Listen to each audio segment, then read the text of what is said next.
સુરતમાં મતદાન છે નહીં, પરંતુ સુરતથી અમારા સંવાદદાતા જોડાયા છે ને ત્યાં આગળ અને ખાસ કરીને જે નવસારી કોન્સ્ટિટ્યુઅન્સી જે સી.આર. પાટીલનું મત વિસ્તાર છે, લોકસભા મત વિસ્તાર, એની 4 કોન્સ્ટિટ્યુઅન્સી જે લોકસભા હેઠળની જે વિધાનસભા આવે છે એમાં 4 વિધાનસભા બેઠકો સુરતમાં આવે છે। ત્યારે અમિત પાસેથી જાણવા માંગીશું કે અમિત, જે પ્રકારનો માહોલ જોવા મળ્યો છે, વડાપ્રધાન નરેન્દ્ર મોદીએ મતદાન કર્યું, તેમણે અપીલ પણ કરી, સુરતમાં જે 4 બેઠકો નવસારી લોકસભા મત વિસ્તાર હેઠળ આવતી હોય છે ત્યારે શું માહોલ છે ત્યાં આગળ ને કેવા પ્રકારનું મતદાન ચાલી રહ્યું છે હાલમાં? હાલની વાત કરીએ તો સુરત લોકસભાને પણ નવસારી લોકસભામાં અત્યારે મતદાન શરૂ થઈ ગયું છે સવારે 7 વાગ્યાથી। અને હાલ પરિસ્થિતિમાં જ્યારે ઇન્ડિયા ન્યૂઝ ગુજરાતે મજૂરા વિધાનસભાની મુલાકાત લીધી ત્યારે હર્ષ સંઘવી, ગૃહ રાજ્યમંત્રી જે છે ગુજરાતના, તેઓએ મતદાન કરવા તેમના પૂરા પરિવાર સાથે પહોંચ્યા હતા।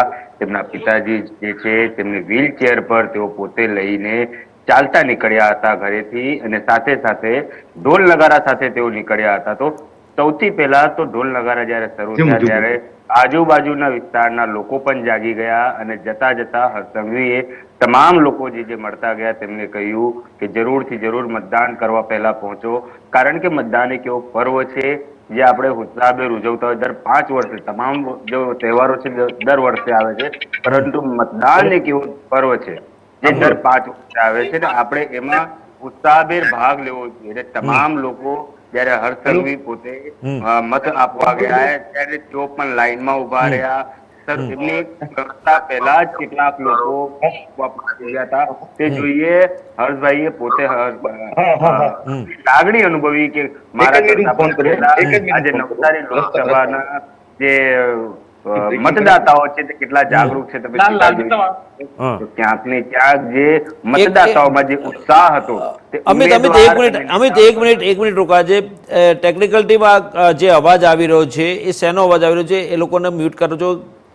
હા અમિત, વાત કન્ટિન્યુ કરશો તમારી। ભરતભાઈ તમારો અવાજ મ્યુટ કરો। ભરતભાઈ તમારો અવાજ, ભરતભાઈ અવાજ તમારો ઓડિયો મ્યુટ કરો। ભરતભાઈ, ભરત પટેલ ઓડિયો મ્યુટ કરો તમારો।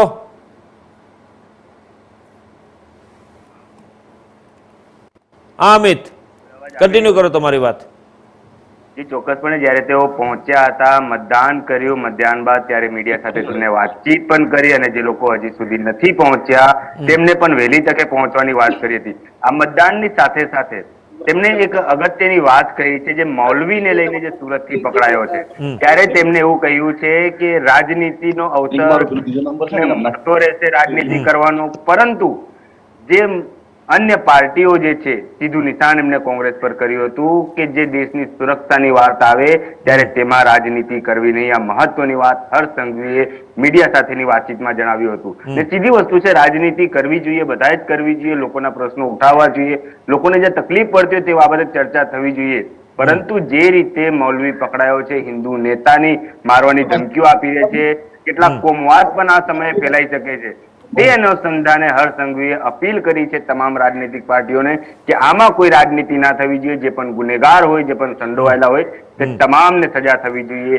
તો ચોક્કસપણે જયારે હર્ષભાઈ મત આપવા હતા, મતની સાથે આ બાબતે પણ જણાવ્યું। ચોક્કસ અમિત, આપણી સાથે ભરત પટેલ પણ સાબરકાંઠા હિંમતનગરથી જોડાયા છે। ભરત, લાગે છે ટેકનિકલ પ્રોબ્લેમને કારણે ભરતનો સંપર્ક તૂટી ગયો છે। અમિત, જે રીતના નવસારી લોકસભા બેઠક છે, સી.આર. પાટીલ છેલ્લા કેટલાય વખતથી અહીંયા જીતતા આવ્યા છે। 2019માં પણ હાઈએસ્ટ માર્જિનથી જીત્યા હતા, અને સી.આર. પાટીલ અને ભાજપનો ગઢ કહેવાય છે નવસારી લોકસભા બેઠક। તો નવસારી લોકસભા બેઠકમાં સમાવિષ્ટ જે બેઠકો છે વિધાનસભાની, એ વિધાનસભાની બેઠકોમાં હાલ કેવો માહોલ જોવા મળી રહ્યો છે? કારણ કે નવસારીમાં સી.આર. પાટીલની સામે નૈશદ દેસાઈ છે, તો ત્યાં આગળ કોંગ્રેસનું વર્ચસ્વ કેવું દેખાઈ રહ્યું છે અને ભાજપનું વર્ચસ્વ કેવું દેખાઈ રહ્યું છે? જો ભાજપની આપ વાત કરીએ તો ભાજપમાં જે રીતે વર્ચસ્વની વાત કરવામાં આવે, ભાજપ જે છે પોતે સી.આર. પાટીલ આટલા વ્યસ્ત સમયમાં પણ જે પ્રચાર, ઝંઝુમતી પ્રચાર કરી રહ્યા હતા, એ તમામ વિધાનસભા તેમની કવર કરી છે। બાઇક રેલી હોય કે લોકોને મળવાનું હોય, એ તમામ વસ્તુ એમને પૂરી કરી છે। લોકોને ઘરે ઘરે મળવા ગયા, લોકોને બાઇક રેલીઓ જે કાઢી હતી, હજારોની સંખ્યામાં જે બાઇક રેલીઓ જોડાઈ હતી, તે જોતા સ્પષ્ટ લાગી રહ્યું છે કે ચોથી વાર પણ નવસારીના જે લોકો છે તે ફરીથી સાંસદ તરીકે CR પાટીલને ચૂંટશે. અને બીજી તરફ વાત કરવામાં આવે નૈસદ દેસાઈની, નૈસદ દેસાઈએ પણ પ્રચાર કર્યો છે, પણ નૈસદ દેસાઈ તેમના લોકસભાના તમામ જે ક્ષેત્રો છે ત્યાં નથી પહોંચી શક્યા. તો ક્યાંક ને ક્યાંક નૈસદ દેસાઈને આ વસ્તુની ખોટ પડશે કે તેઓ પહોંચી ના શક્યા. હા, તેઓ માર્જિનની જે વાત કરીએ, 2009માં જયારે ઇલેક્શન થયું, અમિત તમને રોકવા માંગીશ. અત્યારે અમિત શાહ મતદાન મથક પર પહોંચ્યા છે, જ્યાં મતદાન કરવાના છે તે સ્થળ પર પહોંચ્યા છે અને લોકો સાથે ચર્ચા કરી રહ્યા છે. ત્યાં આગળ લોકોની વચ્ચે બેઠા છે, મતદારોની સાથે વાતચીત કરી રહ્યા છે અમિત શાહના લાઈવ દ્રશ્યો આપ ઇન્ડિયા ન્યૂઝ ગુજરાત ઉપર નિહાળી શકો છો. અને જે રીતે વડાપ્રધાન નરેન્દ્ર મોદીના મતદાન પછી, વડાપ્રધાન નરેન્દ્ર મોદી મતદાન કર્યા પછી એરપોર્ટ જવા રવાના થયા, ત્યારબાદ અમિત શાહ પોતાના મતદાન મથક નારણપુરાના સબ ઝોનલ કચેરી પર પહોંચ્યા છે. ત્યાં આગળ લોકો વચ્ચે બેઠા છે ને તો તેઓ સ્થાનિક લોકોની સાથે વાતચીત કરી રહ્યા છે, મતદારો સાથે વાતચીત કરી રહ્યા છે. ત્યારે આવનારા સમયમાં, ટૂંક સમયમાં અમિત શાહ પણ મતદાન કરવાના છે અને લોકો સાથે ચર્ચા કરી રહ્યા છે અને કેવો માહોલ છે એ વિશેની પણ ચર્ચા કરી રહ્યા એવું લાગી રહ્યું છે. આપના સ્ક્રીન ઉપર દેખાઈ રહ્યા છે અમિત શાહ એક સોસાયટીમાં લોકોની સાથે બેસીને વાતચીત કરી રહ્યા છે અને લોકો એમના વિડીયો ઉતારી રહ્યા છે. અને જે પ્રકારે વડાપ્રધાન નરેન્દ્ર મોદીએ આહવાન કર્યું છે લોકોને મતદાન કરવા માટેનું, તેવી જ રીતે કેન્દ્રીય ગૃહમંત્રી અમિત શાહ અને ગાંધીનગરના ઉમેદવાર એવા અમિત શાહ પોતે પણ લોકોને આહવાન કરી રહ્યા હોય એવું લાગી રહ્યું છે. અને અમિત શાહ અત્યારે લોકોનું અભિવાદન ઝીલતા વાતચીત કરતાં બહાર નીકળી રહ્યા છે અને તેઓ પણ પોતે મતદાન કરવા માટે હમણાં મતદાન મથક પર પહોંચશે.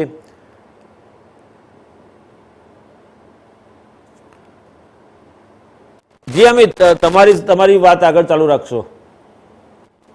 ચોક્કસપણે આપ ભારતીય જનતા પાર્ટી અને કોંગ્રેસના ઉમેદવાર જે છે CR પાટીલ અને નૈસદ દેસાઈની વાત કરી રહ્યા હતા. નૈસદ દેસાઈનું મેં આપને જે રીતે જણાવ્યું કે તે તમામ જેમના વિસ્તારો છે ત્યાં નથી પહોંચી શક્યા, તો એમને આ વસ્તુની ખોટ ક્યાંક ને ક્યાંક નડશે. 2009ની વાત કરવામાં આવે, 2014ની વાત કરવામાં આવે, 2019ની વાત કરવામાં આવે, ક્રમશઃ 47%, 66% અને 66% મતદાન થયું છે. ને છેલ્લી જયારે 2019માં જે CR પાટીલ સાંસદ તરીકે ચૂંટાઈ આવ્યા ત્યારે તેમને 6,89,000 જેટલા માર્જિનથી એ ચૂંટણી તેમને જીતી હતી. ને આ વખતે તેમનો જે ટાર્ગેટ હતો 7 લાખથી વધુની લીડથી જીતવાનો, તો એક સ્પષ્ટપણે જોતા એવું તો લાગી રહ્યું છે કે CR પાટીલ જે રીતે જમઝૂમતો પ્રચાર કરવામાં આવ્યો છે, તમામ જે બેઠકો છે, ધારાસભ્યોના જે વિસ્તારો છે ત્યાં લોકોને જઈને રૂબરૂ મળ્યા, તો એ સ્પષ્ટ છે કે આ વખતે પણ નવસારીમાં CR પાટીલ પોતે ચાન્સ મારી જશે અને નૈસદ દેસાઈ જે છે તેમને ફરી એકવાર કારમી હારનો સામનો કરવો પડશે. તો એક વસ્તુ સ્પષ્ટ છે. તો દર્શક મિત્રો, અમિત આપ જોડાયેલા રહેજો. અમિત શાહ અત્યારે લોકોનું અભિવાદન ઝીલતા જઈ રહ્યા છે. આપના સ્ક્રીન ઉપર જે પ્રકાર ઇન્ડિયા ન્યૂઝ ગુજરાતના સ્ક્રીન ઉપર આપ જોઈ રહ્યા છો, અમિત શાહ એક સોસાયટીમાં પહોંચ્યા છે અને ત્યાં આગળ તેઓ વાતચીત કરતાં બહાર નીકળી રહ્યા છે. અને જે પ્રકારનું આજે લોકશાહીનું પર્વ છે, દેશનું ગર્વ છે, ચૂંટણીના પર્વમાં તમામ લોકોમાં એક ઉત્સાહ હોય છે, કારણ કે ચૂંટણીનું પર્વ હોય છે, મતદાન કરવાનો અધિકાર મળતો હોય છે. ત્યારે મતદાન કરવા માટે લોકોને પ્રેરિત કરવામાં આવી રહ્યા છે, લોકોને ઉત્સાહિત કરવામાં આવી રહ્યા છે.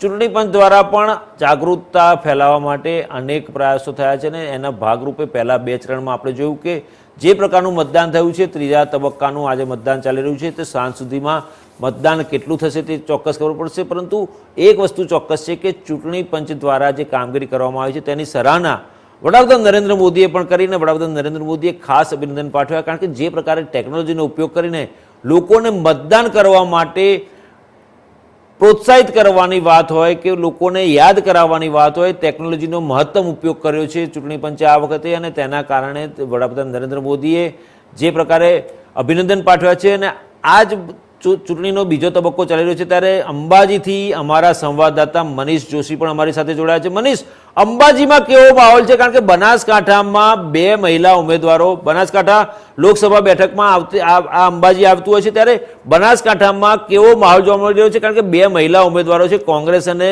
ભાજપમાંથી બંને મહિલા ઉમેદવારો છે. ત્યારે અંબાજીમાં હાલમાં મતદાનમાં કેવો માહોલ જોવા મળી રહ્યો છે? મનીષ, મારો અવાજ આવે છે આપને? મનીષ,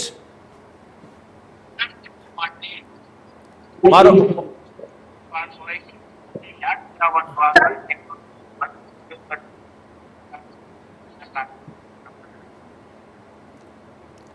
લાગે છે ટેકનિકલ પ્રોબ્લેમને કારણે મનીષનો અવાજ નથી આવી રહ્યો. મનીષ, મારો અવાજ આવે છે આપને?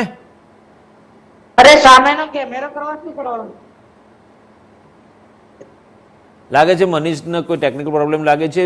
ત્યાં સુધી અમિત સાથે ચર્ચા આગળ વધારી. અમિત, જે પ્રકારનો ગુજરાતમાં 25 બેઠકોનું મતદાન થઈ રહ્યું છે, 26 બેઠક સુરતની વાત કરીએ તો સુરતમાં જે પ્રકારનું ખેલા થઈ ગયો આખો, કોંગ્રેસના ઉમેદવાર નિલેશ કુંભાણીનું ફોર્મ રદ થવું, ડમી ઉમેદવારનું પણ ફોર્મ રદ થવું અને ફોર્મ પાછા ખેંચવાના, ઉમેદવારી પત્રો પાછા ખેંચવાના અંતિમ દિવસે ભાજપની સામે અન્ય જેટલા કોંગ્રેસ સિવાયના જેટલા પણ ઉમેદવારો હતા તમામે ઉમેદવારી પત્રો પાછા ખેંચી લીધા. અને આમ ગુજરાતમાં એક ઇતિહાસ રચાઈ ગયો. ગુજરાતમાં પહેલી વખત ગુજરાત રાજ્યની સ્થાપના થઈ ત્યારથી લઈને પહેલી વખત કોઈ એવી બેઠક હતી કે જે લોકસભામાં બિનહરીફ જાહેર થઈ. લોકસભાની ચૂંટણી અને લોકોમાં ઉત્સાહ અને બિનહરીફ જાહેર થવી, લોકોના કેવા પ્રત્યાઘાતો સુરતમાં જોવા મળ્યા? આઘાત અને પ્રત્યાઘાત ની તો સૌથી પહેલા જે આપને જણાવી દઉં કે સૌથી મોટો જે પ્રત્યાઘાત, જે આઘાત લાગ્યો છે તે ફર્સ્ટ વોટરોને લાગ્યો છે. કારણ કે તેમના માટે આ જે પર્વ છે, મતદાનનો પર્વ, એક અલગ જ મિજાજમાં તે લોકો હતા. કારણ કે ઇન્ડિયા ન્યૂઝ ગુજરાતે જે રીતે શરૂઆતના સમયમાં ફર્સ્ટ વોટરો સાથે વાતચીત કરી હતી, તેમને જણાવ્યું હતું કેટલી ખુશી દેખાઈ રહી હતી તેમના ચહેરા પર. પરંતુ જ્યારે ઉમેદવારી ફોર્મ પાછી ખેંચવાની તારીખ જેમ જેમ નજદીક આવીને 3 દિવસની અંદર આખી જો ગેમ ચેન્જર થઈ ગયા તમામ લોકો. કોંગ્રેસના ઉમેદવારનું ફોર્મ રદ થયું, બહુજન સમાજ પાર્ટીના જે કેન્ડિડેટ હતા તેમને પોતાનું ફોર્મ પાછું ખેંચી લીધું. એક આઘાત તો લાગ્યો જ છે સુરતની જનતાને, પરંતુ એક તરફ ખુશી પણ છે કે ભારતીય જનતા પાર્ટી ફરી એકવાર આવી છે. તો અમને ક્યાંક ને ક્યાંક જે વિકાસ થયો છે તે વિકાસ હવે બમણો થશે. અને જે લોકો કોંગ્રેસને વોટ આપવાના હતા, અન્ય પાર્ટીઓને વોટ આપવાના હતા, તેમનામાં ક્યાંક ને ક્યાંક નિરાશા જોવા મળી કે સુરતમાં કેટલાક જે વિકાસના કામો બાકી રહ્યા છે તેના માટે અમે સત્તા પરિવર્તન કરવાના હતા, પરંતુ અમારી પાસેથી તે હક છીનવાઈ ગયો. તો આ પ્રકારના જે આઘાત પ્રત્યાઘાત જે પડ્યા છે, તો ક્યાંક ને ક્યાંક એક જે વિષય હતો, ચિંતાનો વિષય હતો. પરંતુ હવે જયારે બિનહરીફ મુકેશ દલાલ ચૂંટાઈ આવેલા છે, તો હવે તમામ જે સુરતની જનતા છે તેમની એક જ આશા મુકેશ દલાલ પાસેથી છે કે જે કામો બાકી રહી ગયેલા છે, કારણ કે ઓલમોસ્ટ તો તમામ કામો સુરતમાં પૂર્ણ થઈ ગયા છે. મેટ્રોની વાત કરીએ, બુલેટ ટ્રેનની વાત કરીએ, તમામ કામો હાલ ચાલુ થઈ ગયા છે. પરંતુ જે અન્ય થોડા ઘણા કામો વિકાસના બાકી રહી ગયા છે તેના પર પણ ભારતીય જનતા પાર્ટીના બિનહરીફ જીતેલા મુકેશ દલાલ ધ્યાન આપે તેવી તમામ લોકો આશા લગાવીને હાલ બેઠા છે. જી ચોક્કસ. અમિત, સવાલ એ પણ થાય છે કે સુરત બેઠક લોકસભા મત વિસ્તાર વર્ષોથી ભાજપનો ગઢ રહેલું છે અને જે પ્રકારે ફોર્મ રદ થવું અને બાકીના ઉમેદવારોએ ફોર્મ પાછા ખેંચવા અને જે પ્રકારે વિપક્ષ દ્વારા, એટલે ખાસ કરીને ઇન્ડી ગઠબંધન દ્વારા જે પ્રકારના આરોપો મૂકવામાં આવ્યા કે ભાજપે આ આખી ગેમ કરી છે અને ભાજપના સામદામ દંડ ભેદ નીતિને કારણે અન્ય ઉમેદવારોએ ફોર્મ પાછા ખેંચી લીધા અને કોંગ્રેસના ઉમેદવારના ફોર્મ પણ જે રદ થયા તે ભાજપની સામદામ દંડ ભેદની નીતિને કારણે થયા છે. વાસ્તવિકતા શું છે? જિલ્લા કલેક્ટર અને ચૂંટણી અધિકારી જે છે જિલ્લાના, એમનું શું કહેવું છે આ બાબતે? જો જિલ્લા કલેક્ટર સાથે આ બાબતે તો કોઈ ચર્ચા થઈ નથી. તેમને જયારે મીડિયાને બ્રીફ કર્યું હતું ત્યારે તેમને જણાવ્યું હતું કે ભાઈ તમામ ઉમેદવારોએ ફોર્મ પાછા ખેંચી લીધા છે ને કેટલાક ઉમેદવારોના ફોર્મમાં ખામી હોવાને કારણે તેમનું ફોર્મ રદ થયું છે. પરંતુ આપણે એક વસ્તુ જણાવી દઉં, ઘરમાં કોઈ ટેબલ પડ્યું હોય અને ચાલતા ચાલતા પગમાં વાગે તો લોકો પોતાની ભૂલ ના કાઢે, પરંતુ ટેબલની જ ભૂલ કાઢે કે ભાઈ આ રસ્તામાં પડ્યું હતું. એ જ હાલ અત્યારે ઇન્ડી ગઠબંધનનું છે. લોકો પોતાના ઉમેદવાર નથી સાચવી શકતા, કે એ ઉમેદવાર શું ખીચડી પકાવે છે, કોની સાથે જાય છે, અમે તમે ઠેકેદારો. ઉમેદવાર સાચવી નથી શકતા એવી વાત કરી. નિલેશ કુંભાણીના ફોર્મ રદ થવું, નિલેશ કુંભાણી ફોર્મ રદ થયું ત્યારથી લઈને 5-6 દિવસ ગાયબ રહેવું અને પછી એની સામે કામ માટેનું એની સામે કાર્યવાહી થઈ. શિસ્તભંગના પગલાં રૂપે તેને પક્ષમાંથી 6 વર્ષ માટે સસ્પેન્ડ કરવામાં આવ્યો. નિલેશ કુંભાણીના નિવાસસ્થાને સુરતમાં મને યાદ છે કે વિરોધ પણ થયો. લોકોએ આમ આદમી પાર્ટી અને કોંગ્રેસના કાર્યકરોએ ત્યાં જઈને ભ્રષ્ટાચારી, ગદ્દાર ને એવા બધા પોસ્ટર્સ પણ લગાવ્યા અને સૂત્રોચ્ચાર પણ કર્યા. પાર્ટીએ પક્ષમાંથી સસ્પેન્ડ કર્યા એ પછી એકદમ જ સોશિયલ મીડિયામાં પ્રગટ થવું અને પોતાનો બચાવ કરવા માટે જે પ્રકારની વાતો કરી. કારણ કે જ્યારે ફોર્મ રદ થયું ત્યારે બાબુ માંગુકિયા, કોંગ્રેસના વરિષ્ઠ નેતા અને વકીલ, એમણે પણ કહ્યું કે હસ્તાક્ષરમાં ક્યાંક ને ક્યાંક ખામી હોવાના કારણે આ રદ થયું છે અને આ મામલે કુંભાણી સાથે ચર્ચા કરવામાં આવશે, હાઈકમાન્ડ ચર્ચા કરશે અને જો લાગશે તો હાઈકોર્ટ અને સુપ્રીમ કોર્ટ સુધી અમે જઈશું. પરંતુ ક્યાંક ને ક્યાંક કુંભાણીની નિયતમાં ખોટ હોય એવું લાગી રહ્યું છે અને એના કારણે કોંગ્રેસે પોતાના ઉમેદવાર તો સાચું નથી શક્યા. જે પ્રકારે કુંભાણી આક્ષેપ કર્યા અને આપણે સૌ જાણીએ છીએ કે 5 જેટલા નેતા છે કોંગ્રેસમાં એટલા ગ્રુપ છે. કુંભાણી એવો આક્ષેપ કર્યો કે મને સપોર્ટ ના મળ્યો, ના પ્રદેશ કક્ષાએથી ના સ્થાનિક કક્ષાએથી. તો પછી આ બધા ઉધામાં સેના કોંગ્રેસમાં જો એકતા નથી, એકતા અખંડિતતાની વાતો કરતી પાર્ટી, લોકશાહી પાર્ટીમાં લોકશાહી હોવાની વાતો કરતી પાર્ટી કોંગ્રેસ, સૌથી જૂની પાર્ટી કોંગ્રેસ, કેમ પોતાના નેતાઓને કે ઉમેદવારોને સાચવી નથી શકતી? કારણ કે સુરતમાં થયું, પછી ઇન્દોરમાં થયું, પછી બીજા એક મત વિસ્તારમાં પણ થયું. કોંગ્રેસના ઉમેદવારો કેમ છોડીને ચાલ્યા જાય છે, ઉમેદવારી કરવાની ના પડે છે. શરૂઆત તો રોહન ગુપ્તાએ કરી ઉમેદવારી કરવાની, એણે ચૂંટણી લડવાની ના પાડી દીધી અને 20-25 દિવસ પછી તેઓ ભાજપમાં જોડાઈ ગયા. કોંગ્રેસ પોતાના ઉમેદવારો, પોતાના નેતાઓને ઉમેદવારોને સાચવી નથી શકતી, ત્યારે બીજા પાર્ટી પર આક્ષેપ કરવો કેટલો યોગ્ય છે? જી બિલકુલ, તમે શરૂઆતમાં જે રીતે જણાવ્યું, બાબુ માંગુકિયા જે એડવોકેટ છે અને કોંગ્રેસના સિનિયર કાર્યકર્તા પણ છે, તો એમની વાત જણાવી દો. જ્યારે બાબુ માંગુકિયા અહીંયા આવ્યા, શરૂઆતમાં તેમણે કહ્યું કે નિલેશ કુંભાણી અને તેમના ઉમેદવારો જે છે તે અમારા સંપર્કમાં છે, કારણ કે હું પોતે ત્યાં હાજર હતો કલેક્ટર ઓફિસ. જ્યારે સવારે સુધીનો તમને સમય આપવામાં આવ્યો કલેક્ટર દ્વારા કે ભાઈ તમે સવારે તમારા ઠેકેદારને લઈને આવો, અમે તેમની પણ રજૂઆત સાંભળશું, પરંતુ કોઈ ના આવ્યું. ત્યારે બાબુ માંગુકિયા આવ્યા, નિલેશ કુંભાણી આવ્યા. નિલેશ કુંભાણીને પાછલા દરવાજે ભગાડવાનો સમય કેમ આપવામાં આવ્યો? તેઓ મીડિયાની સામે કેમ ના આવ્યા? તેમની જે રજૂઆત કરવી હતી તે કરતે મીડિયા સામે કે ભાઈ મને આ તકલીફ છે, પરંતુ ના, તેઓ પાછલા બાણે નીકળી ગયા ને ત્યારથી થઈ ગયા લાપતા. 6 થી 7 દિવસ બાદ તેમનો સોશિયલ મીડિયામાં એક વિડીયો વાયરલ થાય કે છે હું પાર્ટી સાથે છું, પછી એમ કે પાર્ટી મને સપોર્ટ નથી કરતી. ભાઈ તમારી જે રજૂઆત છે, મીડિયાના પણ કેટલાક પ્રશ્નો હોય છે, તમે આવો મીડિયા સામે, હવે કોંગ્રેસના નેતા મીડિયાની સામે રજૂઆત કરી નિલેશ કુંભાણી વિશે, ત્યારે તેમણે એમ કહ્યું હતું કે અમે હાઈકોર્ટમાં જશું ને આને પડકાર આપીશું. હાઈકોર્ટમાં એમને અરજી કરી, પિટિશન દાખલ કરી, નથી કરી. ને કોંગ્રેસના જે અમુક કાર્યકર્તાઓ ને નેતાઓ છે સુરતમાં, એ કલેક્ટરમાં આવે છે, કમિશનરમાં આવે છે, રજૂઆત કરે છે કે નિલેશ કુંભાણી અને તેમના ટેકેદારો વિરુદ્ધ ફરિયાદ દાખલ કરો. અરે પણ તમારા પાર્ટીના જ લોકો સાથ નથી આપી રહ્યા, તમારા પાર્ટીમાં જ એકતા નથી, તો પ્રશાસન એમાં શું કરશે? તમે પેલા પોતપોતાની પાર્ટી હાચો. આજે ભારતીય જનતા પાર્ટીમાંથી કેમ કોઈ ઉમેદવારે પોતાનું ફોર્મ પાછું નથી ખેંચ્યું? અન્ય પાર્ટીઓમાંથી જે વાત કરીએ, એમનું ફોર્મ કેમ રદ નથી?